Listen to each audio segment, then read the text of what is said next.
A sentence is a group of words that expresses a complete thought. It's the building block of communication, allowing us to convey ideas, ask questions, or share feelings. Now, let's dive into how to form a simple sentence in English. A simple sentence consists of a subject, a verb, and sometimes an object. The most basic structure is the subject-verb formation. For example, in the sentence, Isabella walks, Isabella is the subject, she's the one doing the action. The verb walks tells us what she is doing. This structure is straightforward and effective.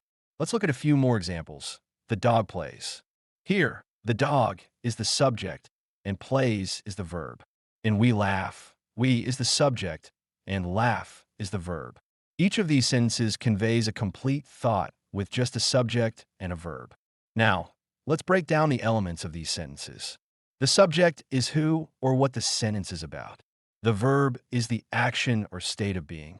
The predicate includes the verb and provides additional information about the subject. In Isabella walks, the entire phrase walks is the predicate explaining what Isabella is doing. Next, we have the subject-verb-object structure.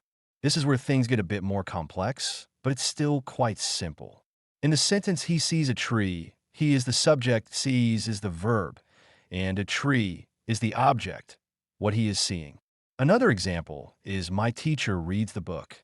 Here, my teacher is the subject, reads is the verb, and the book is the object. In I carry my bag, I is the subject, carried is the verb, and my bag is the object.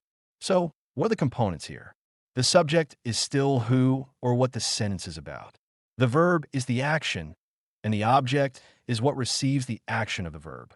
The predicate, in this case, includes the verb and the object, providing a fuller picture of the action taking place. Let's explore a few more examples of these structures. For subject-verb, you could say the cat sleeps. The cat is the subject and sleeps is the verb. Or they dance, where they is the subject and dance is the verb. For subject-verb-object, consider she writes a letter. She is the subject, writes is the verb, and a letter is the object. Another example is the chef cooks a meal.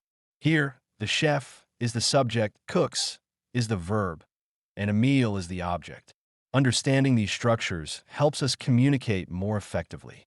By mastering the simple sentence, we lay the groundwork for more complex sentences in the future. So, whether you're writing a story, crafting an email, or just chatting with friends, remember the power of a well-formed sentence. It's all about clarity and connection.